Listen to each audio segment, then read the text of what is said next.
18 de junio de 1986, en Oak Park, Sacramento, uno de los barrios más peligrosos de California, ha aparecido el cadáver de una mujer. Tan solo era un asesinato más en el barrio de Oak Park, por lo que no creo que la gente se diera cuenta de lo que acababa de empezar. Antes de concluir la investigación, se encontrarán más cadáveres. E incluso una población acostumbrada a la violencia temblará ante la amenaza de un asesino en serie.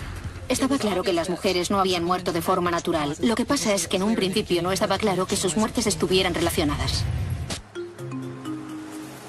Junio de 1986. Al norte de California, la capital del estado, Sacramento, goza de un periodo de crecimiento y prosperidad. Estaba en plena expansión. Cada vez más personas venían para quedarse. Muchos barrios estaban en pleno desarrollo. Creo que a cualquier persona que se mudara a nuestra ciudad le encantaría vivir aquí. Es un buen lugar para criar a los niños, formar una familia y jubilarse. Hay algunas zonas que los que llevan tiempo en la ciudad saben que hay que evitar. Una de ellas es Oak Park, al sudeste de Sacramento, el suburbio más antiguo de la ciudad. Es mejor no meterse solo en Oak Park, porque nunca sabes lo que va a pasar. Simplemente no es un buen lugar. Había muchos problemas de drogas y prostitución callejera. Se podía encontrar todo tipo de delitos relacionados con las drogas y la bebida. Había muchos altercados. En aquel tiempo la droga asalta la ciudad y da pie a numerosas peleas. El consumo de cocaína en piedra, comúnmente conocido como crack, estaba empezando a cuajar en las zonas marginales de Sacramento. Encontrábamos a muchas personas que la consumían, ya que es extremadamente adictiva. Creo que los años 80 fueron el punto álgido en cuanto al consumo de drogas en Oak Park. Para muchos drogadictos de Oak Park, conseguir los $400 que necesitan a diario es una tarea a tiempo completo. Yolanda Johnson, de 22 años, es una de estas personas. Pero no siempre fue así. Según tengo entendido, antes era una peluquera muy buena. Pero en cuanto empezó a consumir crack, todo se fue al garete. Luego se dedicó a robar todo lo que podía para venderlo y conseguir dinero para comprar droga. Johnson es conocida en el vecindario como Yo-Yo y trabaja de prostituta para costear sus adicciones. Pero su trabajo conlleva una serie de riesgos laborales. En su trabajo estaba expuesta a una cantidad de riesgos considerable. En cualquier momento podían violarla, pegarle o estafarla con las drogas. A veces desaparecen prostitutas del barrio y Yolanda tiene conocidas que llevan meses sin dar señales de vida. Pero también sabe por su propia experiencia que quienes trabajan en su profesión van y vienen, a menudo sin avisar. Lo que solía pasar con quienes desaparecían, que a menudo eran drogadictos o prostitutas, era que se ausentaban de casa durante 3 o 4 meses y luego volvían para quedarse una temporada. Luego se volvían a marchar, regresaban de nuevo y así sucesivamente. Otro riesgo en la profesión es la policía. El 9 de junio de 1986 detienen a Yolanda por ejercer la prostitución. Unos días más tarde vuelve a la calle. Y el 15 de junio discute con otra prostituta llamada Pamela Suggs. Creo que Pamela Suggs podría haber sido una de las últimas personas que vio a Yolanda Johnson con vida. 18 de junio de 1986. A las 8 de la mañana, una camioneta se detiene frente a una casa vacía en el barrio de Oak Park de Sacramento. El hombre iba a terminar algunos detalles de última hora, porque creo que el propietario tenía que ir al día siguiente para comprobar que la casa estaba lista. Cuando entró en la casa sintió un olor nauseabundo. Sabía que pasaba algo malo, porque había estado en Vietnam y conocía ese hedor, ese olor a muerte, pero no le prestó demasiada atención. El hombre da por hecho que debe de tratarse de algún animal muerto y sale al exterior para buscar la moqueta que pretende colocar esa mañana. Entró de nuevo en la casa y volvió a sentir el fuerte hedor. Entonces decidió comprobar toda la casa y fue pasando por todas las habitaciones. Cuando llegó a la última, abrió la puerta, entró y encontró un cadáver humano en el armario. Entonces llamó a la policía y los detectives de homicidios se pusieron en marcha. Cuando los detectives de homicidios de Sacramento llegan al lugar, reconoce la casa como un lugar frecuentado por drogadictos y prostitutas. Por la noche, la casa se convertía en un picadero y en un lugar donde consumir drogas. En el armario del dormitorio, la policía encuentra el cuerpo en descomposición de una mujer, desnudo de cintura para abajo. También encuentran material utilizado para consumir cocaína. No había nada dentro de la vivienda, no se veían muebles revueltos, por lo que no podíamos saber si había tenido lugar alguna pelea. Estaba claro que había habido algún tipo de actividad sexual, ya que la víctima tenía rastros de semen en una pierna. En esa época aún no se conocía lo suficiente acerca del ADN como para poder identificar a las personas. Pero para mí fue quizá la prueba más importante que encontramos en el lugar.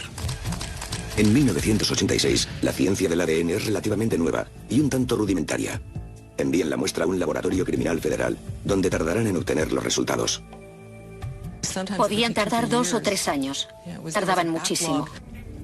Las únicas pruebas, aparte del rastro de semen, son unas huellas dactilares, pero resultan pertenecer al obrero que descubrió el cuerpo.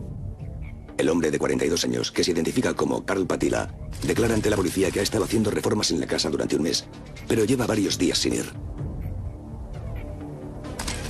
Algunos periodistas entrevistan a Carl en el lugar, pero la noticia pasa bastante desapercibida.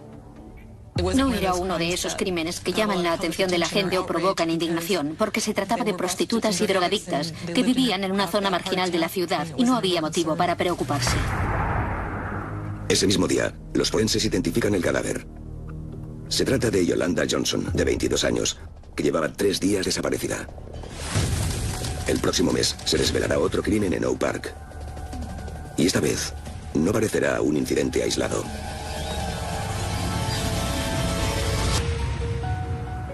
...18 de junio de 1986... en el barrio de Sacramento, conocido como Oak Park... han identificado el cadáver de la joven de 22 años, Yolanda Johnson... una conocida prostituta y drogadicta. La causa de la muerte aún está por determinar... pero según la policía es evidente que se trata de un homicidio. Los detectives ya han interrogado a Carl Patila... el trabajador de mantenimiento de 42 años... que halló el cuerpo en una casa vacía... donde se encontraba haciendo reformas. No puede contar mucho más de lo que ya contó esa mañana. Aunque reside y trabaja en la zona de Oak Park, nunca antes había visto a la víctima. Y hacía días que no pasaba por la casa. Sin embargo, la comprobación rutinaria de huellas dactilares demuestra que, aunque efectivamente ha trabajado haciendo reformas en el barrio de Oak Park durante más de 2 años, Carl Patila no es quien dice ser. Usaba el nombre de su hermano, así que no era Carl Patila, sino otra persona, por lo que la policía decidió comprobar exactamente quién era. Su nombre real es Morris Solomon Jr. Y la policía descubre que tiene un historial delictivo que se remonta a 1969. En 1971 es encarcelado por agresión sexual, calificado de delincuente sexual con trastornos mentales y enviado a un centro para someterlo a 2 años de tratamiento. Tras su liberación, es absuelto en el juicio por el asesinato de una masajista de California en 1974, al no presentarse el testigo clave. En 1977 lo condenan a 2 años de cárcel en San Quentin por la violación de una prostituta. En 1980 es puesto en libertad condicional y desde entonces no ha vuelto a ser condenado. La noche del 18 de junio de 1986, los detectives vuelven a interrogar a Solomon. Este admite haber mentido sobre su identidad porque tiene varias órdenes pendientes y temía que lo arrestaran. La mayoría son por infracciones leves de tráfico, pero una es por solicitar los servicios de una prostituta. Cuando le enseñan la fotografía de la víctima, Solomon admite reconocerla y afirma que es una prostituta del barrio llamada Yolanda Johnson, conocida como Yoyo. Admite haber solicitado sus servicios 6 meses antes y dice que le estafó $20.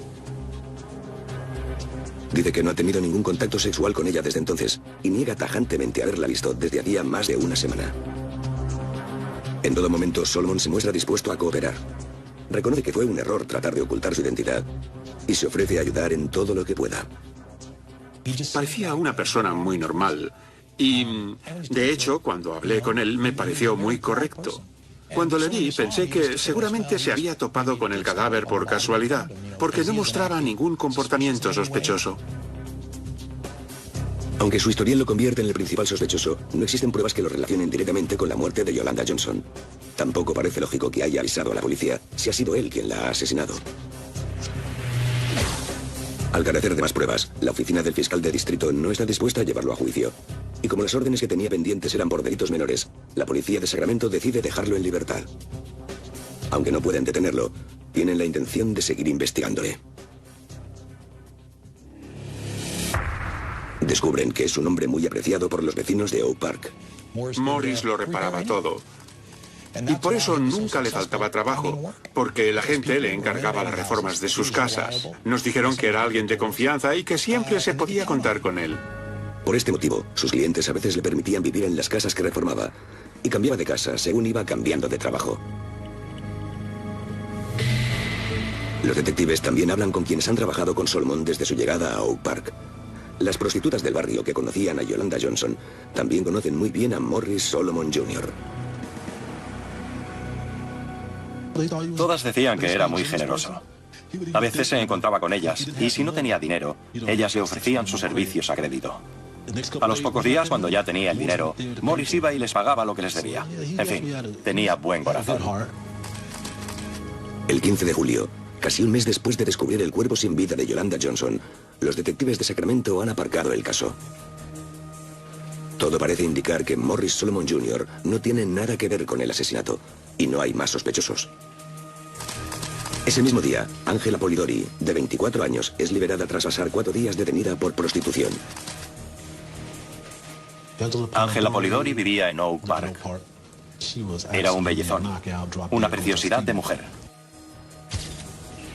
Era muy conocida en el barrio y se sabía que dedicaba las 24 horas del día, los 7 días de la semana y los 365 días del año a buscar cocaína. Hacía todo lo posible por conseguir crack, incluso vender su cuerpo. La madrugada del 16 de julio de 1986, Angela Polidori encuentra a alguien dispuesto a proporcionarle la ansiada droga y se lo lleva a casa de una amiga, Janice Scott. Ella le dejaba llevar clientes a casa para tener sexo con ellos en el lavadero o en algún sitio similar. En un momento dado, le dijo que era tarde y se tenía que ir.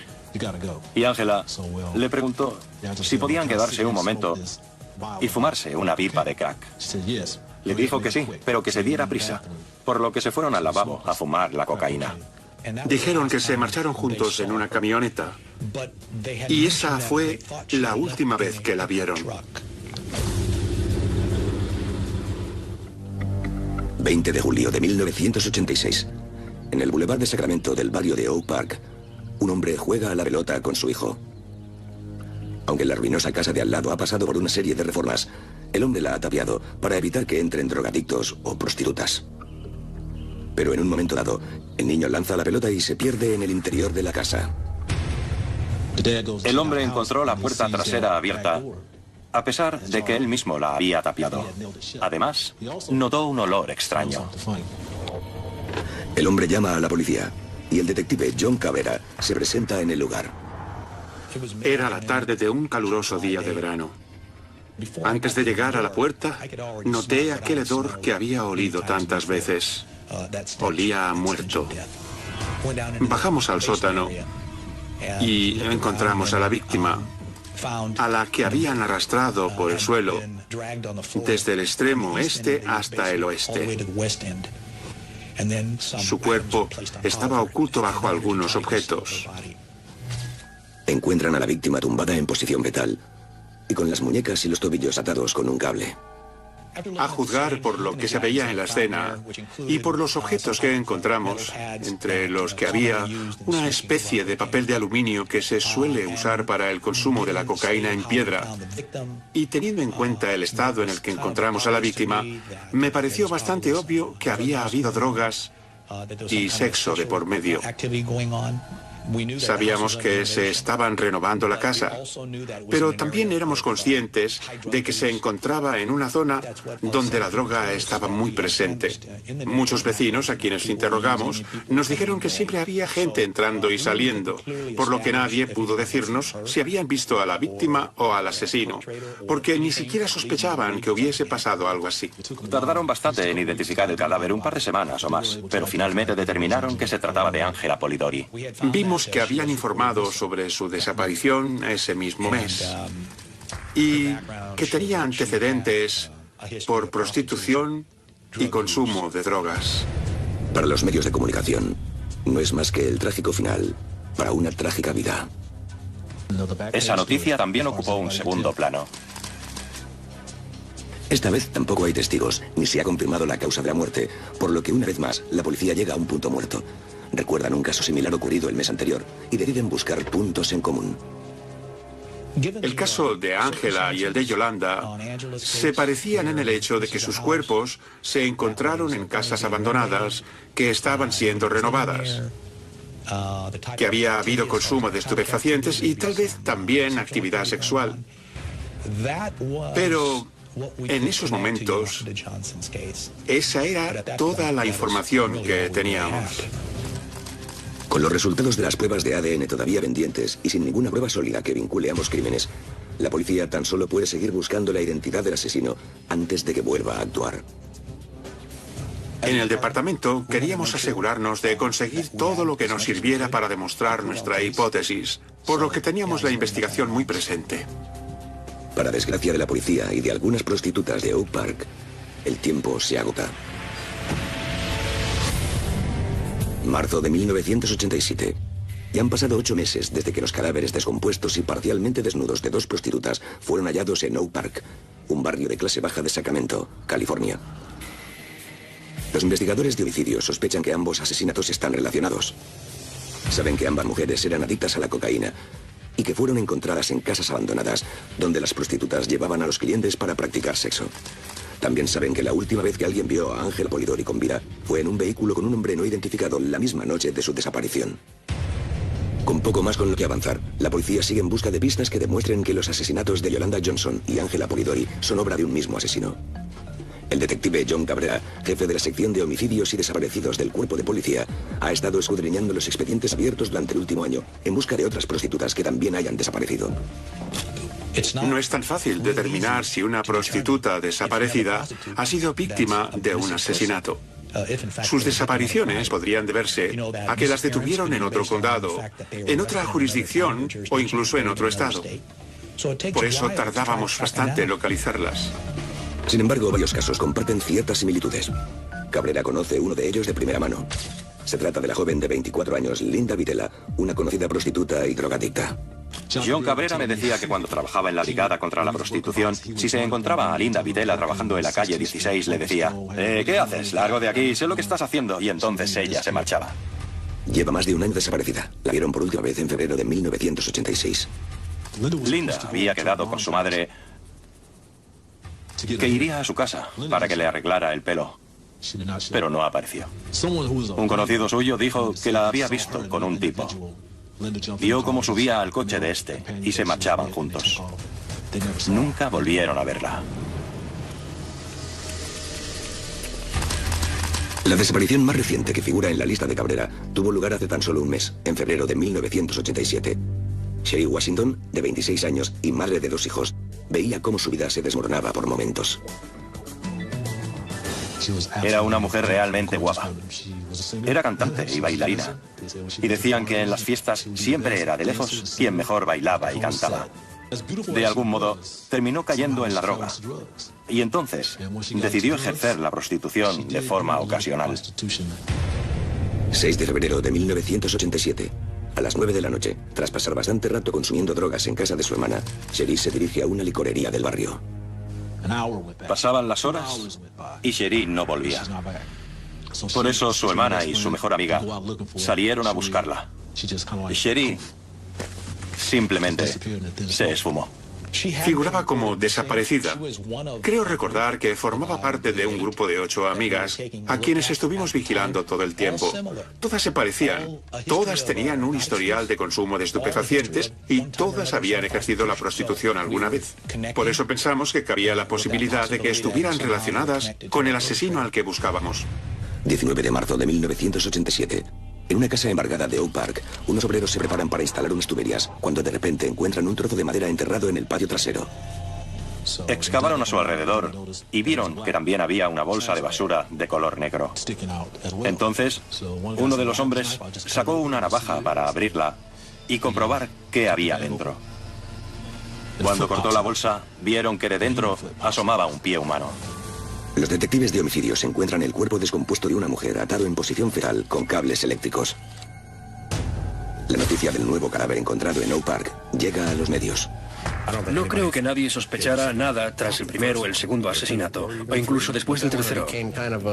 Pero cuando vimos que las pautas se repetían, nos dimos cuenta de que no íbamos mal encaminados y que tal vez eran algo más que casos aislados.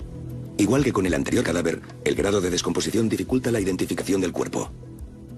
Las capas de la piel estaban tan descompuestas que resultó imposible sacar las huellas dactilares. La piel de la yema de los dedos se había desprendido. Los 2 tatuajes que la víctima tiene en el hombro son las únicas pistas claras, pero la policía es incapaz de relacionarlos con ninguna persona de la lista de desaparecidos. Sin embargo, los informes de la prensa hacen que una familia se decida a contactar con la policía y finalmente logran ponerle nombre a la víctima. Se trata de María Apodaca, una chica de 18 años que abandonó los estudios y empezó a ejercer la prostitución. Creo que María era mestiza, medio negra y medio latina, y era muy atractiva. También la habían detenido por consumir crack. Mucha gente quería ayudarla a salir de ese mundo y la animaban a que asistiera a rehabilitación. Ella quería dejar la droga, pero nunca lo consiguió. Aunque María lleva ausente casi 6 meses, ni su familia ni sus amigos informan de su desaparición. Hay una cierta reticencia a denunciar cuando la persona en cuestión está metida en el mundo de la prostitución y el consumo de estupefacientes. Piensan que la policía no moverá ni un dedo para ayudarles. Tras identificar a María Apodaca, los investigadores centran su atención en la dirección donde se encontró el cadáver. Un testigo que vivió en la casa hasta noviembre de 1986 explica a los detectives que María visitaba asiduamente el lugar. De hecho, varias prostitutas estuvieron en la vivienda desde abril hasta noviembre del 86. No solo para tener sexo, sino también para consumir cocaína en piedra. Siempre iban acompañadas de la misma persona, Morris Solomon Jr. La investigación también saca a la luz otro vínculo importante. Solomon había hecho reformas o vivido alguna vez en las 3 casas donde se encontraron los cadáveres. Es justo lo que la policía de Sacramento necesitaba.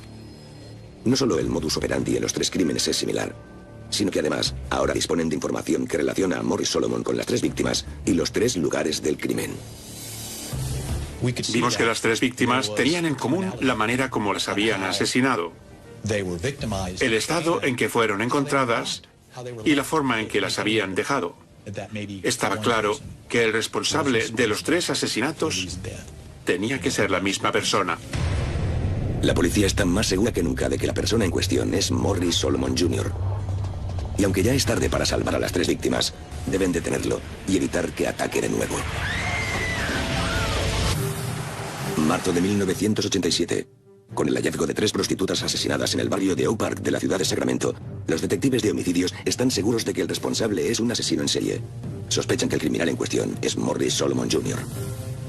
En su historial delictivo también figuran agresiones y violaciones de prostitutas. Pero no ha estado en la cárcel desde 1980. De hecho, Solomon tiene fama de ser un trabajador muy hábil y en quien se puede confiar. Y al parecer no se mete en problemas. Aunque a veces solicita los servicios de las prostitutas de Oak Park, todas coinciden en que es un cliente muy amable y generoso. La policía de Sacramento carece de pruebas sólidas que les permitan detenerlo, por lo que envían una unidad especial de vigilancia para que siga al manitas de Oak Park. Era más que nada para tener una idea de su día a día y para ver si hacía algo que lo relacionara con alguno de los casos, o al menos para encontrar algún indicio, aunque fuera mínimo. Mientras tanto, los detectives continúan buscando pruebas que relacionen a Solomon, no solo con los 3 asesinatos, sino también con los casos todavía pendientes de prostitutas y drogadictas desaparecidas. Los puntos en común eran básicamente que todas las víctimas consumían estupefacientes y ejercían la prostitución en las calles de Oak Park. Esto era lo que la relacionaba. Lo que hicimos fue usar los casos de desaparecidos para publicar la lista de personas a quienes estábamos buscando.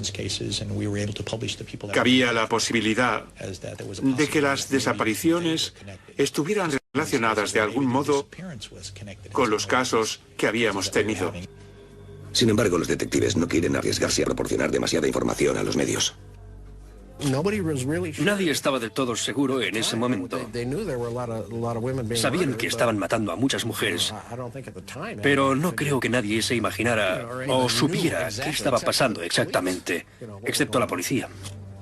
Había algunos vínculos, pero la policía de Sacramento no quería fastidiar toda la investigación. Aunque la noticia de otro asesinato no sorprende a los vecinos de Oak Park, las familias de las 3 víctimas y de las mujeres desaparecidas esperan con impaciencia la resolución de los casos. Fuimos a hablar con las familias para tratar de conseguir información de otras personas que podrían ayudarnos y que vivieran por la zona. Entonces empezamos a interrogar a amigos y amigos de amigos, con la intención de recopilar más información y tal vez encontrar testigos que pudieran haber visto a las víctimas con el asesino. En algunos casos nos fue muy bien. La policía ya puede vincular a Morris Solomon con otros lugares, aparte de las casas donde se encontraron los cuerpos sin vida de Yolanda Johnson y Angela Polidori. También tienen la dirección donde fue enterrada María Apodaca, que resulta ser el mismo lugar en el que vivía Solomon en el momento de la desaparición de la chica en octubre de 1986. Para demostrar que Solomon es responsable de los 3 asesinatos, los detectives siguen pistas que los llevan a casi todas las esquinas del barrio de Sacramento. Visitaron una veintena de viviendas relacionadas con este hombre, y la mayoría de ellas estaban en la zona de Oak Park. Empezamos observando los diferentes lugares en los que había vivido, los diversos sitios en los que había trabajado, y mientras tanto nos informaban de que algunas de las desaparecidas fueron vistas por última vez con Morris Solomon, y empezamos a establecer las conexiones. El 20 de abril de 1987, tales conexiones dirigen a la policía hacia el lugar en el que Solomon vivió desde enero hasta finales de marzo de 1986. La casa era conocida porque la gente iba allí, básicamente, para consumir o vender crack. Siempre había traficantes, drogadictos y prostitutas entrando y saliendo. Los detectives llegan para comprobar un coche que Solomon abandonó cuando se mudó a otro sitio. En el patio de atrás, divisan un extraño desnivel en el terreno colindante a la casa. Un vecino les presta una pala y empiezan a cavar. Entraron en el patio de atrás, dieron un par de paladas para sacar un poco de tierra y encontraron un cráneo humano. Al darse cuenta de que habían encontrado otro cuerpo, se sobresaltaron. Entonces, llamaron al equipo de excavación y extrajeron el esqueleto de la tierra. Las condiciones del cuerpo no eran para tirar cohetes y teníamos que retirar la tierra con muchísimo cuidado, en especial en la zona de la cara y de la boca, porque sabíamos que sería necesario identificar a la víctima por la dentadura y no podíamos dañar más el cuerpo con las palas o las paletas. Cuando recuperan el cuerpo, los investigadores detectan que se trata de una mujer y que hay similitudes con las 3 víctimas anteriores. Tenía las muñecas atadas por delante del cuerpo y también las piernas. Además, estaba desnuda de cintura para abajo. La causa de la muerte aún no estaba del todo clara, pero pudimos concluir que se trataba de un asesinato. El día siguiente, el forense comprueba que la víctima es Sheree Washington, de 26 años, que lleva desaparecida desde febrero. Una vez más, la policía mantiene en secreto la identidad del sospechoso. En un mes de vigilancia, Solomon no ha hecho nada que lo delate como autor de los crímenes. Y aunque es consciente de que la policía ha encontrado más cuerpos, no muestra intenciones de marcharse de la ciudad. Mientras tanto, la investigación conduce a los detectives de homicidios a otra dirección de Oak Park, donde Morris Solomon vivía cuando se descubrió el cuerpo de Yolanda Johnson. En el patio de atrás encuentran las tumbas de 2 víctimas más, envueltas en sábanas y atadas de brazos y piernas. Ambos cuerpos están tan descompuestos que está claro que fueron enterrados meses antes de que Yolanda Johnson fuera asesinada, en junio de 1986. Uno de los cuerpos pertenece a una prostituta de 24 años, que figura en la lista de desaparecidos de John Cabrera, llamada Linda Vitela, que lleva desaparecida más de un año. Con el hallazgo de nuevos cadáveres en direcciones vinculadas directamente con el sospechoso, la oficina del fiscal de distrito ya puede dictar una orden de arresto. Esa misma tarde, a las 8:05, la policía se presenta en otra dirección de Oak Park. No para buscar un cadáver, sino para detener al hombre que vive en la casa. Morris Solomon Jr. se entrega sin ofrecer resistencia y mantiene la actitud calmada que mostró ante la policía cuando informó del descubrimiento del cadáver de Yolanda Johnson un año atrás. Creo que Morris trataba de usar la psicología inversa para que pensáramos que si él fuera el asesino, no tendría sentido que avisase a la policía de que había encontrado un cadáver en la casa en la que trabajaba. Pero eso fue lo que lo delató. Desde el punto de vista de un detective de homicidios, si nos fijamos en las pruebas, la primera persona sometida a examen es la que realiza la llamada telefónica. Y ese era Morris Solomon. Aunque no hay testigos ni pruebas físicas que vinculen a Solomon con ninguno de los crímenes, se le imputan 6 cargos de asesinato. Supongo que había bastantes pruebas circunstanciales en su contra como para emitir una orden de arresto, pero nunca encontraron nada que lo incriminara entre sus posesiones. Creo que a la gente le impactó que fuese una sola persona quien había cometido todos esos crímenes.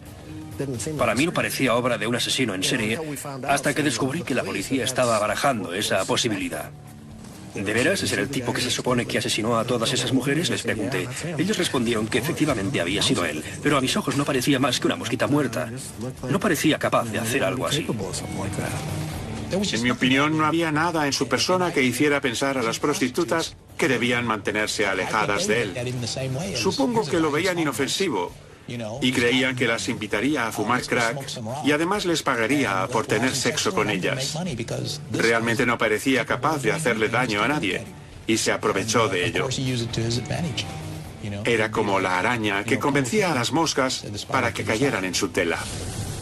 Morris Solomon niega tener nada que ver con los asesinatos. Quizá tendré que pasar 2 o 3 años en el calabozo, pero en el fondo de mi corazón sé que no he matado a nadie. No soy ningún ángel, he cometido muchos errores en mi vida, pero jamás mataría a una persona. Hay personas que pueden verificar el lado oscuro de la personalidad de Solomon. Son mujeres que lograron escapar de sus garras. Algunas contactan con las autoridades al enterarse de su detención. Una pieza importante de rompecabezas finalmente encaja en el caso. La muestra de semen tomada del muslo de Yolanda Johnson coincide con los resultados del análisis de sangre de Solomon. La tecnología del ADN era algo nuevo en cuanto a juicios se refiere, pero se demostró con bastante precisión que Morris Solomon fue la persona que tuvo sexo con la víctima poco antes de que muriera. Pese a la atención mediática, el caso de Solomon no sorprende a quienes viven fuera del barrio de Oak Park. Incluso después del descubrimiento de un 7º cuerpo, una semana después del arresto del sospechoso. Imagino que la población creía que estas personas se jugaban la vida todos los días, por lo que en cualquier momento podía pasarles algo malo. Así era Oak Park. Morris Solomon Jr. se enfrenta a 7 cargos de asesinato en primer grado. El juicio revelará la historia de una doble personalidad.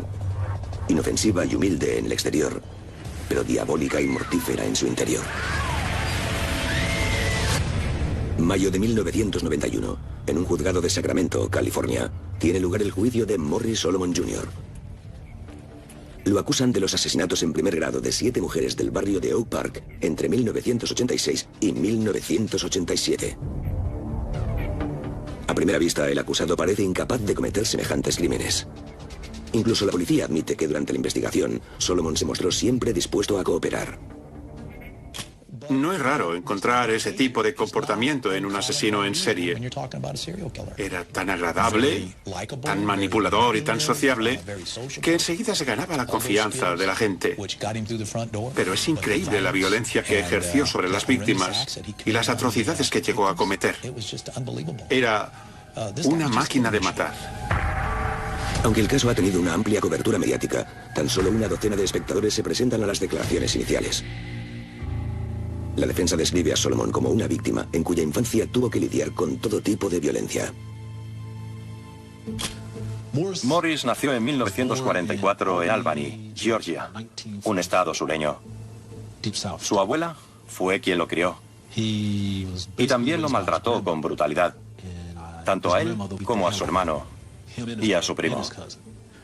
Durante años y años lo estuvo atando a la cama con cables eléctricos. Supongo que es más que una coincidencia que muchas de las mujeres a quienes asesinó tuvieran las extremidades atadas con cables. Durante el periodo en que estuvo de servicio en Vietnam, a mediados de los 60, Solomon tiene sus primeras experiencias con prostitutas para aliviar la tensión de los combates. Los soldados en Vietnam tenían sexo con mujeres asiáticas. Pero la cosa no acababa aquí. Muchos de ellos, sin saberlo, tenían sexo con el enemigo. En muchas ocasiones, el enemigo utilizaba a prostitutas para causar dolor y sufrimiento entre los soldados, que no sospechaban que podían ser peligrosas. Y Morris tuvo una mala experiencia. De hecho, una prostituta asesinó a un amigo de Morris, Solomon, en sus narices. Supongo que entonces empezó el proceso de atarlas, amordazarlas y violarlas. Y siguió con el ritual cuando regresó a Estados Unidos en 1966. Conozco a muchos soldados que cambiaron totalmente de personalidad cuando volvieron de la guerra. La acusación presenta 15.000 documentos y 600 pruebas más en el juicio que definen a Solomon como un asesino despiadado, que se ganó el cariño de las prostitutas del barrio con su amabilidad, humildad y generosidad a la hora de ofrecer drogas y dinero. Atacaba a las personas más vulnerables, a quienes vivían al margen de la sociedad como prostitutas y drogadictas. Supongo que era a quienes tenía más a mano porque vivía en el barrio y conocía a muchas de ellas. Seguramente eran más accesibles para él, ya que además contaba con su confianza. Sin embargo, todas las pruebas son de carácter circunstancial, ya que nadie ha visto en ningún momento a Solomon matando a ninguna de las víctimas. No había pruebas sólidas que lo incriminaran. Ni los médicos ni los forenses habían podido determinar la causa de las muertes. Al mismo tiempo, hay testigos que declaran haber visto a las víctimas en compañía de Solomon. La acusación se basaba en el común denominador de que Morris Solomon había tenido contacto con todas y cada una de las mujeres y que además, en todos los casos, tenía algún vínculo con el lugar donde se encontraron sus cadáveres. Además, las mujeres que lograron escapar de las agresiones de Solomon testifican contra él. Una antigua prostituta declara ante el tribunal que Solomon la ató con cables eléctricos en agosto de 1986 y que la violó varias veces hasta que llegó su pareja y ahuyentó al criminal. No denunció la agresión porque en esos momentos se encontraba bajo libertad condicional. Otra mujer cuenta la historia del ataque de un hombre que trató de obligarla a entrar en su camioneta a punta de navaja. Ante el tribunal, identifica a Morris Solomon Jr. como el agresor. El 29 de agosto de 1991, tras 10 días de deliberación, el jurado dicta su sentencia y declara a Solomon culpable de 6 de los 7 cargos por asesinato. 4 de ellos eran asesinatos en primer grado y 2 de ellos en segundo grado. Además, lo condenaron por agresión sexual a 5 mujeres que lograron sobrevivir. Morris Solomon Jr. es condenado a muerte por inyección letal y el 23 de septiembre de 1992 lo trasladan a la prisión estatal de San Quentin, donde esperará su ejecución. Es el preso número 342 que pasa por el corredor de la muerte. No creo que el tribunal tuviese otra opción, ya que lo habían condenado por 6 asesinatos. Decir que Morris había matado a unas cuantas personas y finalmente se había detenido sería mentir. Morris habría seguido matando hasta que alguien lo hubiera detenido. A día de hoy, Morris Solomon Jr. niega haber participado en ninguno de los asesinatos. Sigue a la espera en el corredor de la muerte y de momento no se ha puesto fecha a la ejecución. Él sabe que no va a salir de allí. Así es su vida. Y francamente, no creo que al final puedan ponerle la inyección. Creo que tendrá una muerte natural y supongo que él también lo cree. Solomon deja varias familias devastadas por la pérdida de sus seres queridos. No solo de las 7 víctimas conocidas, sino también de quienes desaparecieron y cuyo paradero seguirá siendo un misterio. Para mí, Morris Solomon es uno de los mayores asesinos en serie de la historia. Porque sabemos que lo encerraron por matar a unas cuantas personas. Pero ignoramos exactamente a cuántas ha matado a lo largo de su vida. Tenemos idea de cuándo terminó, pero no de cuándo empezó. Y a día de hoy todavía hay personas desaparecidas que sabemos que de algún modo están relacionadas con Morris. Fue una verdadera sorpresa comprobar que una mosquita muerta como él había sido capaz de robarle la vida a tantas personas y durante tanto tiempo. Pero ya todo terminó. Me alegro de que lo atraparan. 18 de junio de 1986, en Oak Park, Sacramento, uno de los barrios más peligrosos de California, ha aparecido el cadáver de una mujer. Tan solo era un asesinato más en el barrio de Oak Park, por lo que no creo que la gente se diera cuenta de lo que acababa de empezar. Antes de concluir la investigación, se encontrarán más cadáveres. E incluso una población acostumbrada a la violencia temblará ante la amenaza de un asesino en serie. Estaba claro que las mujeres no habían muerto de forma natural. Lo que pasa es que en un principio no estaba claro que sus muertes estuvieran relacionadas. Junio de 1986. Al norte de California, la capital del estado, Sacramento, goza de un periodo de crecimiento y prosperidad. Estaba en plena expansión. Cada vez más personas venían para quedarse. Muchos barrios estaban en pleno desarrollo. Creo que a cualquier persona que se mudara a nuestra ciudad le encantaría vivir aquí. Es un buen lugar para criar a los niños, formar una familia y jubilarse. Hay algunas zonas que los que llevan tiempo en la ciudad saben que hay que evitar. Una de ellas es Oak Park, al sudeste de Sacramento, el suburbio más antiguo de la ciudad. Es mejor no meterse solo en Oak Park, porque nunca sabes lo que va a pasar. Simplemente no es un buen lugar. Había muchos. Tenía que ir al día siguiente para comprobar que la casa estaba lista. Cuando entró en la casa sintió un olor nauseabundo. Sabía que pasaba algo malo, porque había estado en Vietnam y conocía ese hedor, ese olor a muerte, pero no le prestó demasiada atención. El hombre da por hecho que debe de tratarse de algún animal muerto y sale al exterior para buscar la moqueta que pretende colocar esa mañana. Entró de nuevo en la casa y volvió a sentir el fuerte hedor. Entonces decidió comprobar toda la casa y fue pasando por todas las habitaciones. Cuando llegó a la última, abrió la puerta, entró y encontró un cadáver humano en el armario. Entonces llamó a la policía y los detectives de homicidios se pusieron en marcha. Cuando los detectives de homicidios de Sacramento llegan al lugar, reconocen la casa como un lugar frecuentado por drogadictos y prostitutas. Por la noche, la casa se convertía en un picadero y en un lugar donde consumir drogas. En el armario del dormitorio, la policía encuentra el cuerpo en descomposición de una mujer, desnudo de cintura para abajo. También encuentran material utilizado para consumir cocaína. No había nada dentro de la vivienda. No se veían muebles revueltos. Problemas de drogas y prostitución callejera. Se podía encontrar todo tipo de delitos relacionados con las drogas y la bebida. Había muchos altercados. En aquel tiempo, la droga asalta la ciudad y da pie a numerosas peleas. El consumo de cocaína en piedra, comúnmente conocido como crack, estaba empezando a cuajar en las zonas marginales de Sacramento. Encontrábamos a muchas personas que la consumían, ya que es extremadamente adictiva. Creo que los años 80 fueron el punto álgido en cuanto al consumo de drogas en Oak Park. Para muchos drogadictos de Oak Park, conseguir los $400 que necesitan a diario es una tarea a tiempo completo. Yolanda Johnson, de 22 años, es una de estas personas. Pero no siempre fue así. Según tengo entendido, antes era una peluquera muy buena. Pero en cuanto empezó a consumir crack, todo se fue al garete. Luego se dedicó a robar todo lo que podía para venderlo y conseguir dinero para comprar droga.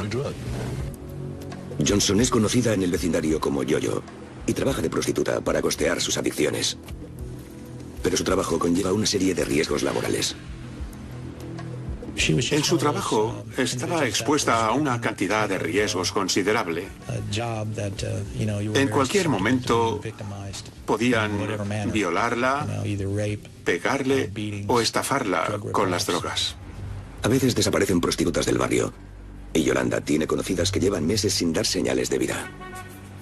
Pero también sabe por su propia experiencia que quienes trabajan en su profesión van y vienen, a menudo sin avisar. Lo que solía pasar con quienes desaparecían, que a menudo eran drogadictos o prostitutas, era que se ausentaban de casa durante 3 o 4 meses y luego volvían para quedarse una temporada. Luego se volvían a marchar, regresaban de nuevo y así sucesivamente. Otro riesgo en la profesión es la policía. El 9 de junio de 1986 detienen a Yolanda por ejercer la prostitución. Unos días más tarde vuelve a la calle. Y el 15 de junio discute con otra prostituta llamada Pamela Suggs. Creo que Pamela Suggs podría haber sido una de las últimas personas que vio a Yolanda Johnson con vida. 18 de junio de 1986. A las 8 de la mañana, una camioneta se detiene frente a una casa vacía en el barrio de Oak Park de Sacramento. El hombre iba a terminar algunos detalles de última hora, porque creo que el propietario de... Por lo que no podíamos saber si había tenido lugar alguna pelea. Estaba claro que había habido algún tipo de actividad sexual, ya que la víctima tenía rastros de semen en una pierna. En esa época aún no se conocía lo suficiente acerca del ADN como para poder identificar a las personas. Pero para mí fue quizá la prueba más importante que encontramos en el lugar. En 1986, la ciencia del ADN es relativamente nueva y un tanto rudimentaria. Envíen la muestra a un laboratorio criminal federal, donde tardarán en obtener los resultados. Podían tardar 2 o 3 años. Tardaban muchísimo. Las únicas pruebas, aparte del rastro de semen, son unas huellas dactilares, pero resultan pertenecer al obrero que descubrió el cuerpo.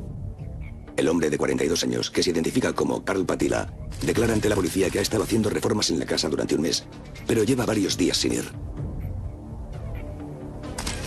Algunos periodistas entrevistan a Karl en el lugar, pero la noticia pasa bastante desapercibida. No era uno de esos crímenes que llaman la atención de la gente o provocan indignación, porque se trataba de prostitutas y drogadictas que vivían en una zona marginal de la ciudad.